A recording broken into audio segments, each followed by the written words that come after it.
definitely a treat. I have not seen this deck in action. I'm going to try my best to give ample analysis. We will see. It's very, so it's a very hit or miss deck. Similar sort of to Rayquaza in that you want to open with your Zygarde, Ultra Ball away, or somehow discard Fighting Energy. And then if you have a double colorless to attach to your Zygarde, you can Cell Connector. Then you can accelerate those 2 Fighting Energy to the Zygarde, and then you can start using Land's Wrath for 130. And you also have Verdict GX, which deals 150. And then you are protected from GX and EX attacks on your next turn. Of course, Zygarde has some kind of gimmicky things that you can do with Bonnie to reuse its GX attack. That's not what we're going to be seeing here. This is Zygarde with Lycanroc to manipulate the board state, and then with Buzzwole splashed in there as well. Yep, that is what we are going to be seeing out of Klive. On the other side, Seitaro is going to be playing a Zoroark GX, Lycanroc GX. I guess it's a very standard list, honestly. We've got to see a little bit of the prize cards. Actually, jumping right into the game here. All right. Seitaro does have double puzzle in the prizes. Klive does have 1 Zygarde. Not too relevant, but look at this. Seitaro basically bridged it on his opening turn and used N. All righty then. I'm sure he's happy about that. Whereas for Klive, we have that Rockruff starter. That's not ideal, but certainly not anything that he can't come back from with a well-timed Zygarde or even an active Lycanroc, I suppose. Yep. From Klive here, he does have some energy acceleration in the form of the Max Elixir. However, he doesn't have a Pokemon on the bench here that he really wants to start to charge up. Looks like he's trying to figure out what's the best way I can get my hand all the way down with these Ultra Balls and then use my Oranguru to help out. And it looks like he's spotting Ultra Ball. I think the Ultra Ball... Oh, interesting. Okay, so he's going to go ahead and look through. I assume this is grabbing Zygarde. And then when he grabs Zygarde, he can attach to it, refill his hand with Oranguru. He has Ultra Ball in hand, and that can always grab Tapu Lele if he didn't troll into anything too well. So it's a nice way to hedge your bets, make sure that you get a little bit of something now, and you definitely have something after using your Oranguru's ability. Yeah, this is a deck that really wants to get a very fast start onto the board. If you don't have that Zygarde, you really need to search that out very quickly. It does have the Buzzwole GX and the non-GX Buzzwole for some alternate lines. There are alternate ways that you can take those knockouts, but Zygarde is going to be your fastest tool to be able to accelerate that damage and start dealing 130 damage by turn 2 or turn 3 at the latest. Right. So Klive here, honestly, I'm not sure what cards he wants to see off of this. If he ran into Supporter plus Floatstone, he'd feel pretty great. He wouldn't have to use that Ultra Ball, but if you only see one piece, you're left in an awkward spot. You're going to use Ultra Ball, and then you're going to have to discard something important. So able to find a Fighting Energy, that's actually very important for his Cell Connector. He's going to get that and potentially have a turn 1 attack. Yeah, he does have that Guzma. Okay. So very nice start here. And we can see that Klive is running a 4-stadium split. He has 2 copies of Brooklet Hill to search out those fighting Pokemon, and then 2 copies of Scorched Earth for additional card draw, because he is running 10 total fighting energy. So you do have some extras on occasion that you can toss for additional resources. Yep. Klive does have the Diancie Prism Star in play, so Cell Connector, turn 1, 70 damage, 4 energies on the active Pokemon. Not bad. That's Zygarde. That is not Zygarde. How does Zygarde do this? It's, I would say maybe 5 times out of 10 it can do this. Okay. Half the time you're feeling really good. You're like, this deck is awesome. Nothing can beat me. And then the other half of the time, you have absolutely nothing to work with. I'm going to have to try this out. I've got it over there if you want. Feel free. Yeah. Go take it and play a pod. I've got a break after this. I can make some time.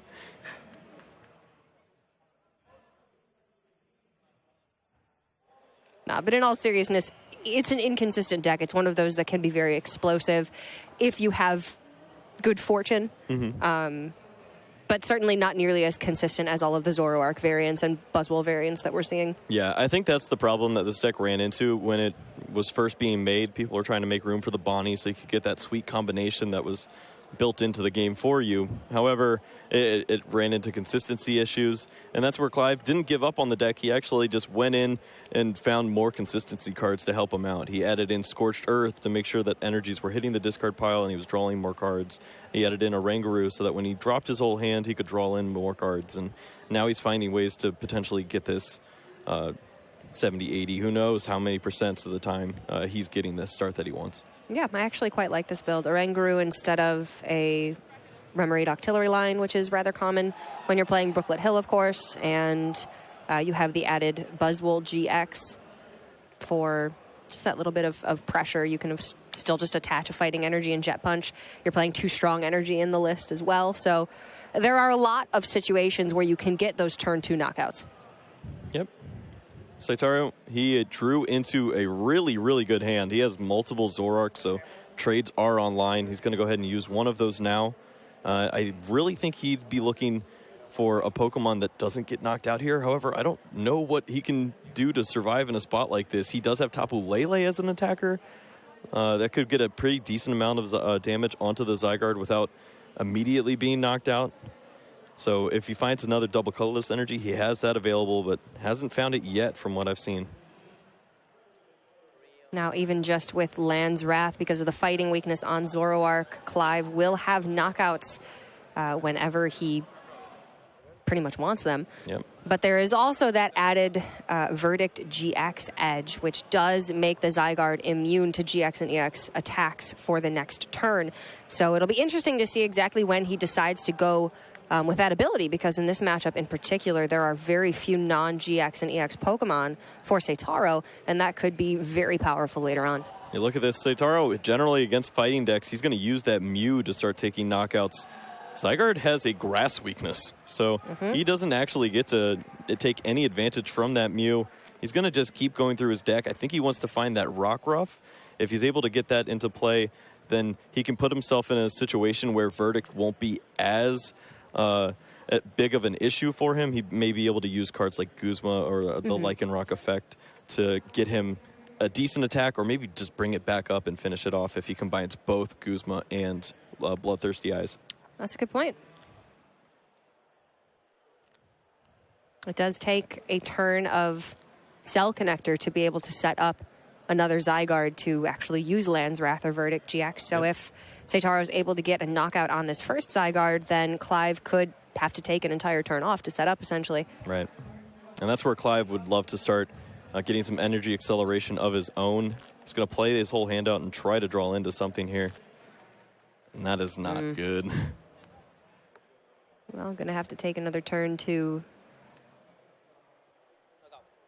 instruct, because he can't do much right now. That is going to be Verdict GX there, so knocking out the Zygarde, taking 2 prizes, and now, or knocking out the Zoroark, excuse me, and now Zygarde is immune to GX and EX attacks for the next turn. Yep, in a very good spot here. Seitaro is going to try to figure it out. It looks like if he promotes Tapu Lele and has the combination of the Guzma plus the Bloodthirsty Ice, he could remove this Zygarde from the board. However, he would go to 4 prizes, and that's when Sledgehammer is at its strongest. So very, very dangerous waters here. Also, I love how the eyewear matches the sleeves. That is something else, Seitaro. Well done.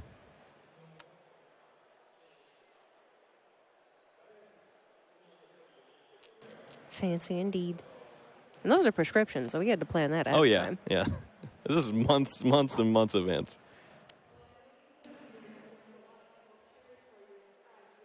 So looking at any tricks that Seitaro might have, it looks like multi-switch is in the deck. He's got a Buzzwole from Forbidden Light in his deck as well. So he's got a few things that may be able to start surprising, but I mean, Klive's already 3 prizes in. He's immune. So a lot of things have to go right for Seitaro here. Even throwing away a puzzle of time. Never want to do that, but it's the situation he's in. Found double colorless, though.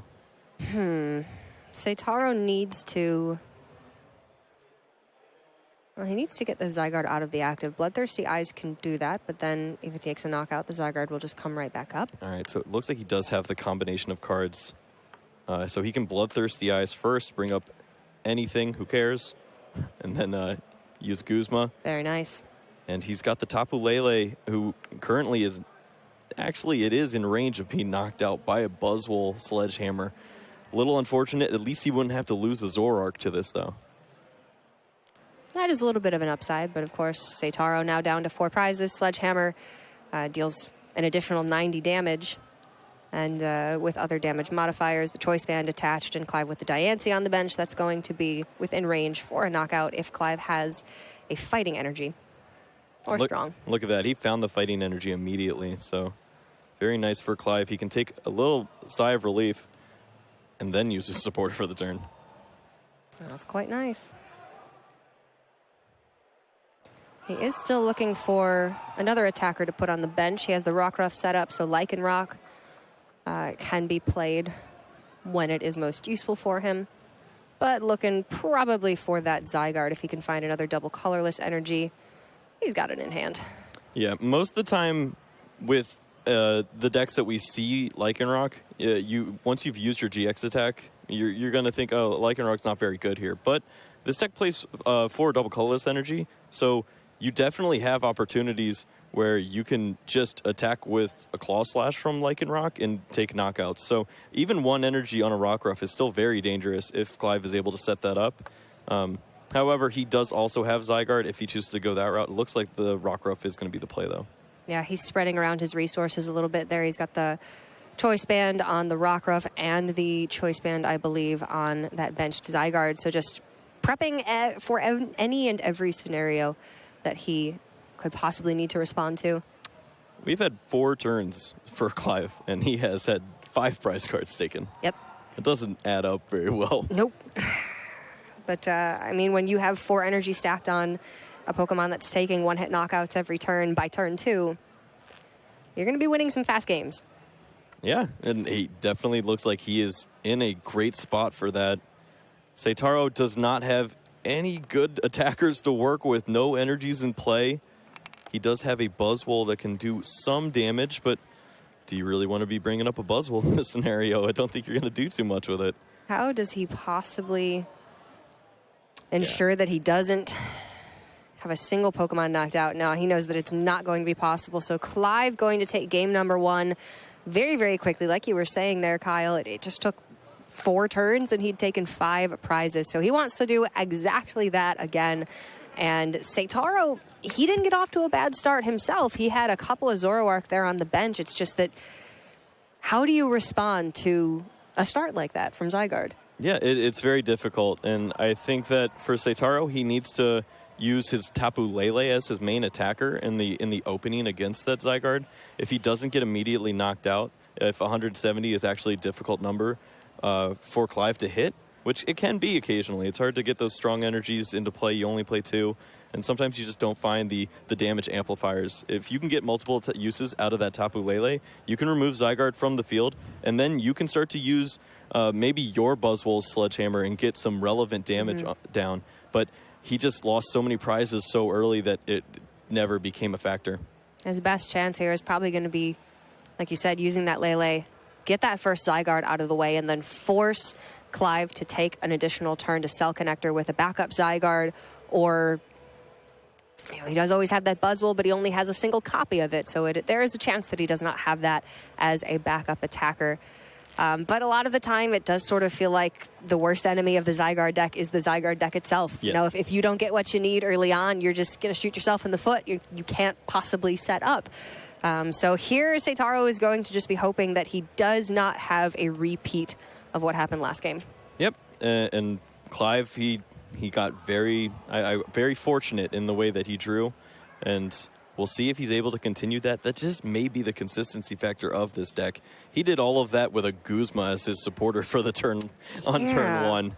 We'll see if he maybe has to use a different supporter and makes it a little more difficult, or who knows. I mean, that's pretty wild. But I mean, look at the way that Zygarde is positioned in this meta. We have a lot of Zoroark. And Zygarde does not have Psychic weakness. It has Grass weakness. Yep. So it's able to take those early knockouts onto basic Pokemon like Zorua, like Rockruff, Inkay if you're running into Malamar. And then it simply does not have the weakness that most people are teching for. Yeah, and as soon as you have Diancie Prism Star in your deck, and any of your opening cell connectors are doing 70 damage into basic Pokemon, that pretty much knocks out every relevant basic Pokemon that we know that isn't a Pokemon GX. Yep.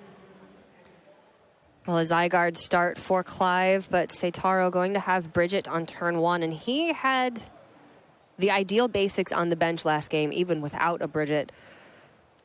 And it still went south very, very quickly for him, but getting pretty much the ideal start again this game. Yep, he's able to find multiple Zorua. He has the Rockruff as a potential threat too. Honestly, Klive doesn't have much of an answer to an opposing Lycanroc, so he could start to see that as an attacker if he can get an energy attachment on there early. Yeah. Klive doesn't have to completely load up his bench, but you're playing a Tapu Lele for support. We saw the Oranguru come down, and of course you do have Diancie and Regirock EX as damage modifiers, so it's very likely his board will fill up relatively quickly. We do see the double colorless, a knockout on the Zorua. Did he have fighting energy in the discard? I believe just the one. He's got no, he's got none. He's played no cards. Okay, well, who really cares, I guess? Yeah, I mean, the only thing that threatens him right now is Claw Slash. It's not like Dangerous Rogue's going to do anything here. I looked away for 1 second. I just assumed that he did a bunch of stuff. Right, you'd think he played a turn, but no, he just said, he just DCE and attacked. That's a knockout. I like knockouts. Well, not as good as his start in the last game, but taking a knockout turn 1 is still very good. So he is not going to have Land's Wrath on turn 2. Yeah, but very likely he'll be able to secure it for turn 3. Yep. I guess there is a weird scenario. Maybe he goes max elixirs, but he'd have to draw a lot of spice. We saw he didn't even play a supporter last turn. Yeah. And there were a couple of things that he could have offloaded from his hand. He had a choice band, just didn't care to place it down just yet.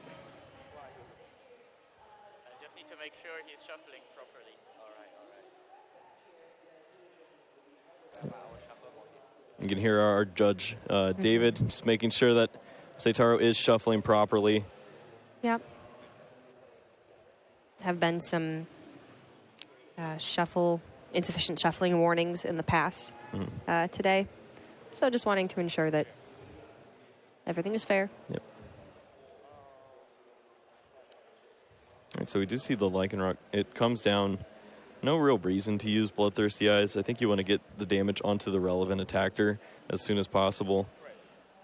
Yeah, this is a very good start for Seitaro. One Zygarde on the bench, Lycanroc up and setting up for that 2-hit knockout against that active Zygarde, which means that Klive does not have the time to get 2 additional energy onto the active Zygarde. It's just going to be knocked out first.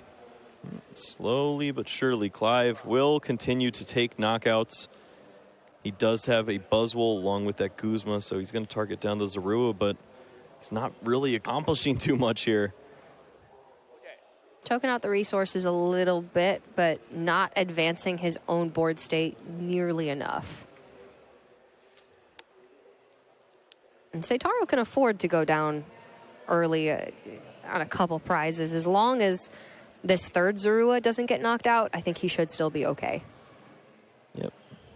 Seitaro is actually, if he can draw pretty well here, we could see the Buzzwole come into play, Sledgehammer, 4 prizes. There are certain scenarios where you could actually take a knockout here. This is some unique shuffling. Yeah. I've seen very interesting different styles. We've seen all sorts of stuff, but just as long as it's randomized, I'm okay.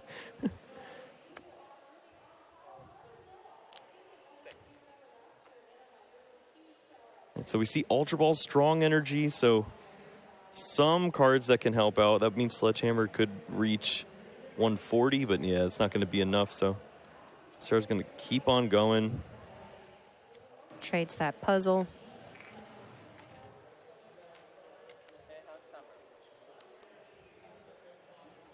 Enhanced Hammer there to knock off the double colorless from the benched Zygarde.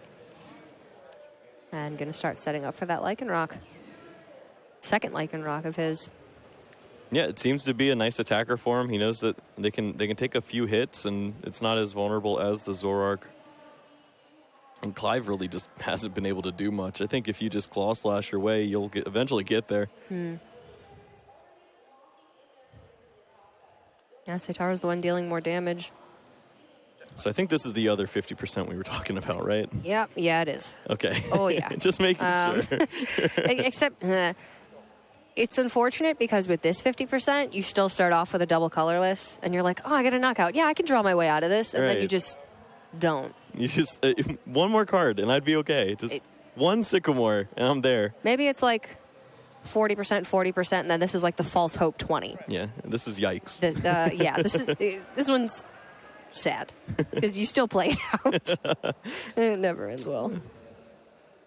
Well, we will see. Seitaro is going to use Dangerous Rogue here.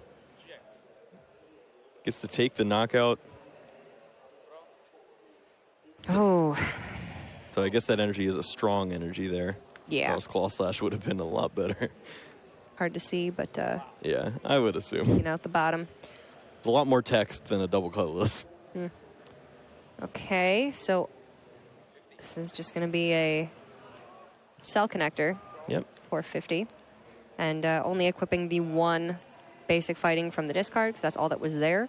If you do have 2 basic fighting in your discard pile, even if you don't want to attach 2 of them, it does not say up to 2, it says 2. Yeah, so you have to take them. Take them and like them. If you're trying to play around a Tapu Lele, too bad. Nope.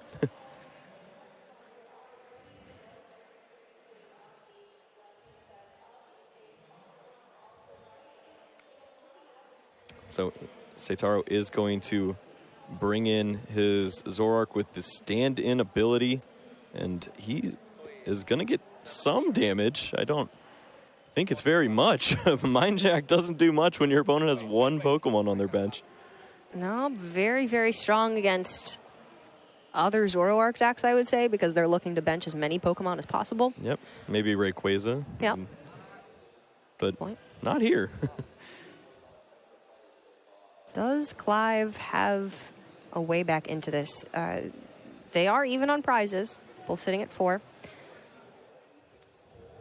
Klive hasn't had a chance to go for his non-GX Buzzwole at any point, or he could have taken a Sledgehammer knockout. It's interesting. Most of the decks that we see from European players or even American players, their tech card of choice is often the Delinquent in Zoroark decks, and that would have been very crucial into making sure Klive can do absolutely nothing, but we don't see that too much from the Japanese players. Presumably, we just haven't seen it on stream yet. We saw Takuya Yaneda playing earlier, and he had almost every disruption card except for Delinquent.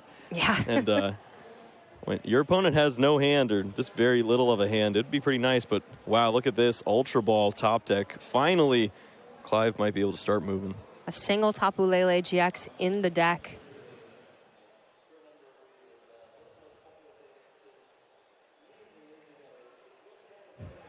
He can do anything he wants now.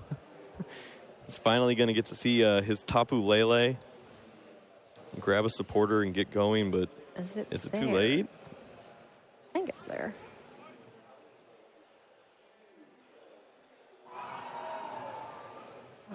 Yep, there it is. It's the Rainbow Rare. Very shiny. Blink and you miss it. Yep. They all kind of look the same from afar. Very pretty, but... Yeah, Rainbow Rares, when they were first introduced, I was not very pleased as a commentator. They make our lives harder. Everyone would make, especially when Drampa Garbodor was the deck, and you just see the Rainbow Drampa and the Rainbow Lele filling the board. Yeah.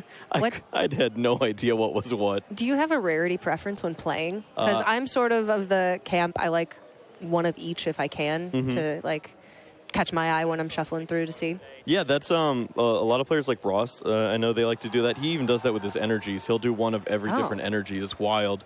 I go standard lowest rarity everything if I can. Nice. I want to get out of there as cheap as possible. I like it.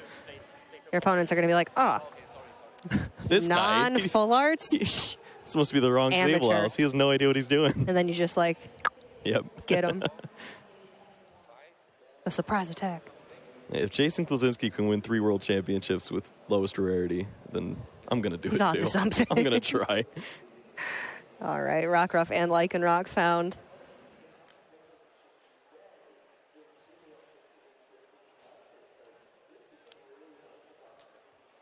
Can attach the Strong and Land's Wrath. Yep. But that doesn't feel too good. If he's worried about being knocked out, he could go ahead and use his GX attack. Oh, yeah. That might actually be it. There's no non-GX Pokemon that are set up to attack once this Zoroark is knocked out. Yep. I think this is where Seitaro was really thinking ahead. He used a non-GX Pokemon as the way to get damage onto this Zygarde, and this means that Klive would have needed multiple cards in order to get himself in a great position using Verdict into a GX Pokemon. That means that Verdict, with 2 prizes left, probably means that Klive's Zygarde is going to be sticking around to take the last 2 prizes. Now it's up to Klive to find a way to get a different Pokemon into the active spot here. I don't know if he has any way to bring up with like Lycanroc, but he's got a Guzma in hand, but Sycamored this turn already. yeah, so if he does have to use the GX attack into a non-GX Pokemon, it feels like a wasted attack, but almost a necessary attack because he can't afford to lose this Zygarde with 4 energies. You invest a lot into Zygarde in the mid-game. If you don't sweep with an early one, or sweep or get the first knockout and then follow up with like a Buzzwole, you end up having to deviate quite a bit to invest into a second Zygarde, and that's exactly what we're seeing here. Although I think this is still just the first Zygarde, and he had a very rough go of the early game. Oh no. Yeah, Klive, he's thinking otherwise. He's going to attach to the Rockruff. Okay. Setting up for a Dangerous Rogue GX, perhaps. And he still gets the knockout with the... How much health does Standard Zoroark have? It's got 100. Okay, so then it's in Yep. perfect knockout. Yep.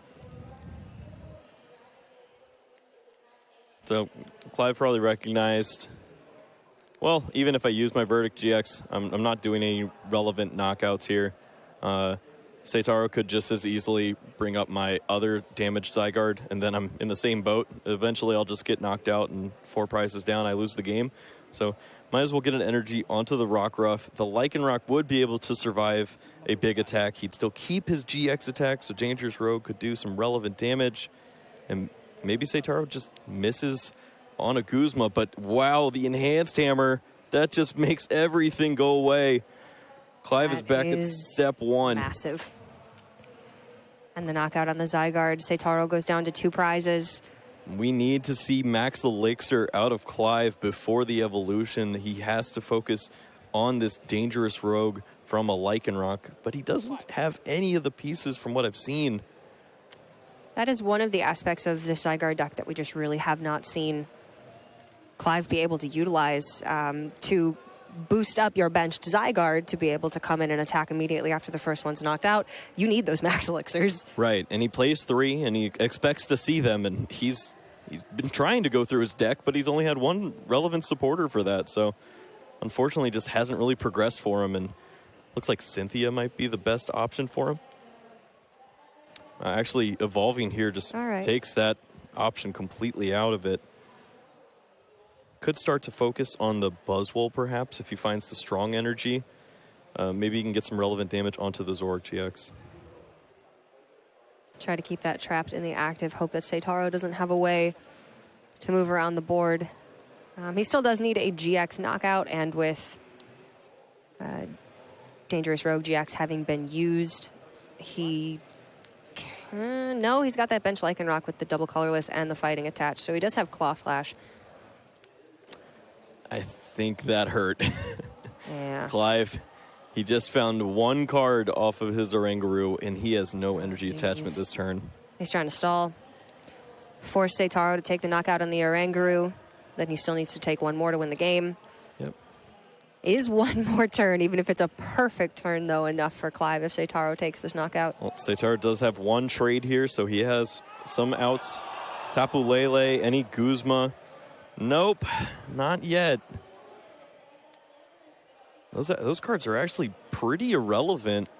He's going to have to just pass the turn back as well. Wow. He might use this Bridget to try to thin out a little bit, but yeah, he's in a bad spot too. He could lose this Zoroark, and maybe one more N would just be enough to seal out Seitaro's hand for good. Is the stall good enough from Klive? I mean, this is the ideal scenario. Bring that Oranguru up, bring that Zoroark up, and try to trap it there in the active if Seitaro doesn't have, any way to get it out. And that's exactly what we're seeing here. So even after a very slow start for Klive, it's looking like he has an avenue back to win this game. And even if he doesn't, we've got 20 minutes on the clock. Yep, These are not very slow games. Yeah, we've seen 5-turn games and whatnot, so definitely room for a third game if Seitaro was we're going to have a winner. I've been waiting for that for a while now. All day.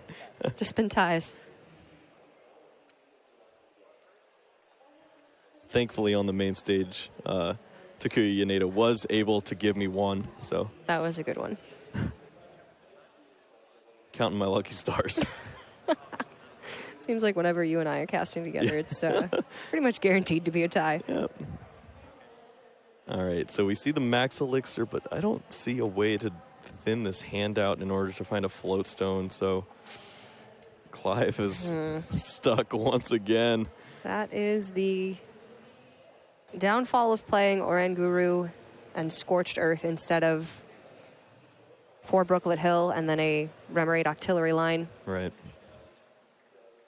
Immediately finds that energy. Does have Ultra Ball in hand. Oh, very good. Okay, so that helps out. It's not going to find anything off it, but might as well look through. Okay, Floatstone, it's in there, right? Okay, let's try to get it. I definitely think getting a nice attack off this turn would be really good for him. Even if he's just attacking with a Buzzwole, some damage into that Zoroark could certainly help him out here. He just needs to take a Zoroark knockout, and then maybe even the Oranguru if he can bring that up from the bench. So we're going to see trade. Looking for Guzma. There it is. We have a game 3. All right, that's going to be game for Seitaro. Klive, very close. If he could have knocked out the Zoroark and one of the bench, he would have won the game, but he wasn't able to lock Seitaro out of attacking for quite long enough. So we're going to go to game number 3. That second one, too slow of a start for Klive. That was not the Zygarde that he wanted to bring to this tournament. That's not the Zygarde that he thinks is going to win him the World Championships. Yeah. The game 3 Zygarde is what's going to win it for him, right? This is where he brings out the magic. Maybe it's just on again, off again. He just takes off game 2, relaxes, lets his Zygarde take a break, and then, all right, buddy, it's time for some nice cell connectors. Let's do it. So it's an every other style of play. Yeah. You go hard game 1, take off game 2, then ramp it back up for game 3. Well, the strategy has certainly been working for him so far in the tournament. Both of these players 3-0 and 1. Looking like you need a 5-1-1 record at least to make the cut for top 8. Yep. As of right now, both of these players are in the top 8. All right. Oh, yeah, if we were stopping let's here. Let's just cut it right here. Not quite how it works. Nope. Nah, but they will be very close. We can go over a couple of the top players that are already looking to start locking in on that top 8 spot. Christopher Szymanski's 4-0 here at the World Championships. So looking pretty well here. Joey Rudiger's 3-0-1. Takuya Yaneda 3-0-1. So a lot of very relevant names here trying to start locking up some spots over the next couple games. Yeah, I want to say Alex Szymanski as well. Christopher Szymanski's brother is at 3-1. Yep. So I don't know if they're both playing the same deck. I looked at sure. Christopher. I think Alex added in a Banette to his deck and made it a little extra wild. I don't think Chris went that route, but who knows? So, little brothers are crazy. You're telling me. I give my brother 60 cards and he just wins every time. Fly, excuse me. I'm going to need a judge's ruling on whether or not that fly is interfering. Yeah, that's outside help. You know what? No, I think he's just a big Klive fan. He's hanging out on the top of the deck. This just doesn't bother either player as well. Good for you guys. Oh, man. Very okay. focused. Yeah, I would be that's focused rough. too if my hand was that geez. terrible. Active Lele, puzzle of time, Oh, just to see what you're working with. you know, Ouch. if Clive's allowed to attach double colorless and knock me out, maybe it'll work for me. And Energy Drive for 40 is Is that a how little. math works? I don't think so. Close. But Halfway there. he's got nothing better to do right now. This next turn for Seitaro is going to be very important because Clive's going to be ramping up here. Yep. Brooklet Hill on 1 means he gets his ideal bench. However, this does help out Seitaro. This actually may be a little bit of a misstep. This means that if Seitaro weren't able to find any good cards off of the Puzzle of Time, he can just search out, grab a Rockruff, and shuffle his deck, potentially finding a relevant card here. So maybe Clive should have waited one turn, seen if the Pokemon or if any card that Seitaro draws is relevant, and then you play. You hold on to the Brooklet Hill if nothing relevant happened. If something does happen, then of course you play your Brooklet Hill, get your Pokemon. Yeah, you don't want to be helping out your opponent ever. Yeah, he's just a great guy. He's just so friendly. Speaking of great guys, Verdict GX is pretty Woo! great. That's a great guy. And that's going to be taking a very fast knockout. What's this card? It's an N? Okay. He's got my Zygarde. He's got Evo Soda? Was it even an N? Do my eyes deceive me? At least Evo Soda would I'm mean blinded by trades are the available. turn 2 Verdict GX. Yeah, that does that to people. Clive giving Seitaro no time to come back from that bad start. Capitalizing on it as much as he possibly can. Going to bench that Rockruff. Yep, he actually has a pretty solid response here. The Evo Soda, the Enhanced Hammer, and the N are all pretty great ways to start to combat this board, but you're battling weakness, you're battling a poor start. Your opponent has a lot of good stuff going for them, and he's already taken 2 prize cards, so is this going to be enough? We're going to find out after this N if he can get something going.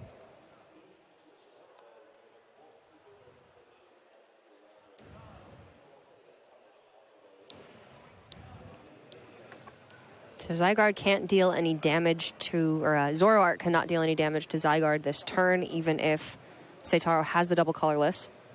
And then Zygarde with Land's Wrath, if Clive has another double colorless energy, can take the knockout. Very important to see what Clive is able to draw off of this, just as much as Seitaro.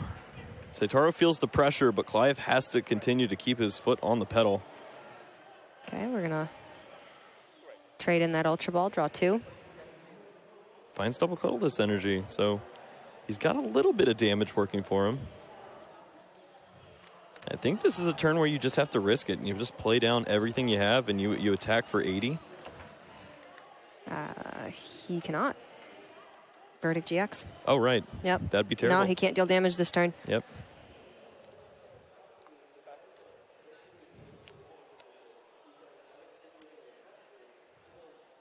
After I saw the double colors disappear, I just left my mind. Oh, that happened. It's very rare that you see a GX attack on the first turn, unless it's like Big Wheel or Tempest or something like that. Okay, so this is going to be Cell Collector for 100.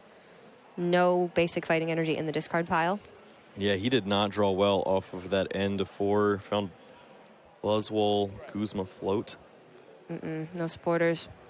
Seitaro, he does have 1 trade available to him, so he's going to use that now. Threw away Bridget, but he's got to start doing some damage here. He wants to protect his Zoroark as well. At least is only dealing with 100 damage, so it's 3-hit knockouts. But no one ever feels comfortable taking 100 damage at a time.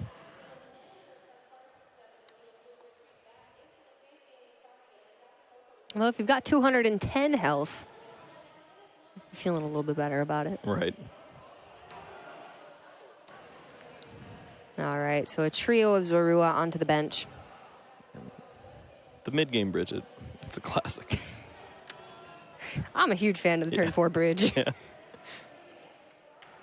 But this is what he has to do in this scenario. He can get some good damage down onto the Zygarde. He's not at threat of a knockout just yet, so has to feel a little good there. And this really just sets up for him to chain draws together and draw a lot of Zoroarks, hopefully seeing many, many trades. And eventually, if he just sees all the cards and Klive sees none of them, he will win this game in this match. Klive had pretty much the best start that he could have hoped for, and he top decks the Sycamore. Woof. That is pretty good. Oh, baby. That's exactly what he needed. A double colorless drawn as well, so he can attach and get the knockout on the Zoroark. If he has a choice band, he can take the knockout without needing the double colorless. Oh, yeah, he does have that float stone down, so he maybe Deancey would be able to help him out there. But yeah, it looks like he won't be able to search that out. Yeah, Seitaro still at 6 prizes, so no Sledgehammer activations just yet.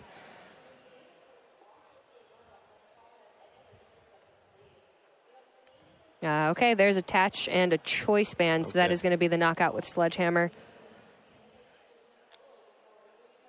Oh, I was looking at it from Zygarde's perspective. Okay, yeah, Buzzwole's much better here. Like, Zygarde could hit for like 100. Yeah. Yep, and Buzzwole's a great Pokemon to lead with.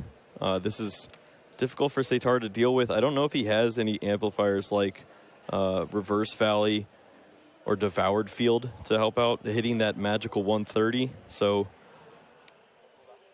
might have to find another way to work around that. I don't think Sledgehammer's going to help him out here.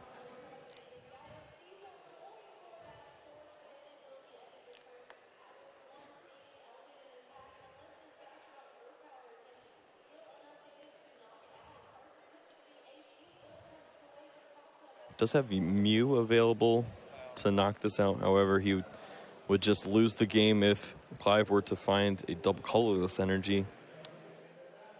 We got Buzz v. Buzz here. It's that Fly's favorite matchup. Not sure how he got a spectator pass, but I think we'll let it slide this time. He's been on both decks. He's making his way around.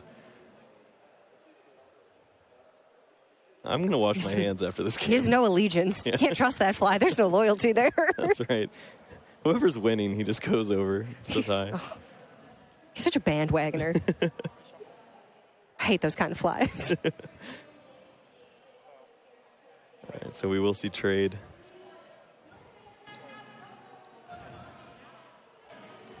Yeah, it looks like Mew is going to be the response here. If Klive has the double colorless, though. This could just be game. Promote the Rockruff with the float stone on it. There's the double colorless, and that's going to be the match. Klive Jun Jie is going to take it 2-1, and Zygarde is going to a 4-0-1 match record. One more win, and then an ID into the top 8. Yeah, very impressive by this player, man. Klive has done so well, and with Zygarde nonetheless, that's pretty impressive. Able to work his way through this match here against a deck that looked like he had a pretty great matchup against, honestly. Playing against Zoroark decks, you have to feel favored, and you just hope that your deck draws very well enough to stay into the game. And Game 2 wasn't there for him, but Game 3, he found his way through, even though